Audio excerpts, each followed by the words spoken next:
এখন তো অনেকেই মনে করে যে শেখ হাসিনার বিরুদ্ধে আন্দোলন বোধহয় এই শুধুমাত্র জুলাই আগস্টে হয়েছে। নো, দীর্ঘ 15টা বছর যে ধরনের নিপীড়ন চালিয়েছে প্রত্যেকটা মানুষের ইকুয়াল কন্ট্রিবিউশন ছিল।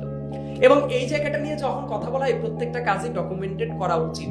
করলে যেমন শেখ হাসিনা, আমি কিছুদিন আগে কয়েকটা ঘটনা যখন শুনলাম মানে খুবই ক্লোজ সোর্স থেকে, যে ওই যে যখন গুম করা হতো, মেরে ফেলা হতো ইলিয়াস আলীকেও, শেখ হাসিনা যখন তার পরিবারকে নিয়ে বসার পরে বোঝাচ্ছে বিএনপির অন্তর্কন্দল ছিল, অমুকে বোধহয় এটা করতে পারে, ঠিক তার কয়েকদিন আগেই সে নিজে নির্দেশ দিয়েছে ইলিয়াস আলীকে মেরে নদীতে ভাসিয়ে দেওয়ার কথা।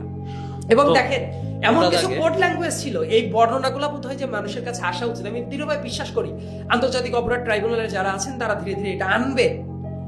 হসপিটাল নামের কিছু কোড ল্যাঙ্গুয়েজ ছিল, যে মারার পরে পেট কেটে পাথর ঢুকিয়ে নদীতে ফেলে দিয়ে আসার পরে সুপেরিয়র অফিসারকে রিপোর্ট করতো তারা যে হাসপাতালে পাঠানো হয়েছে।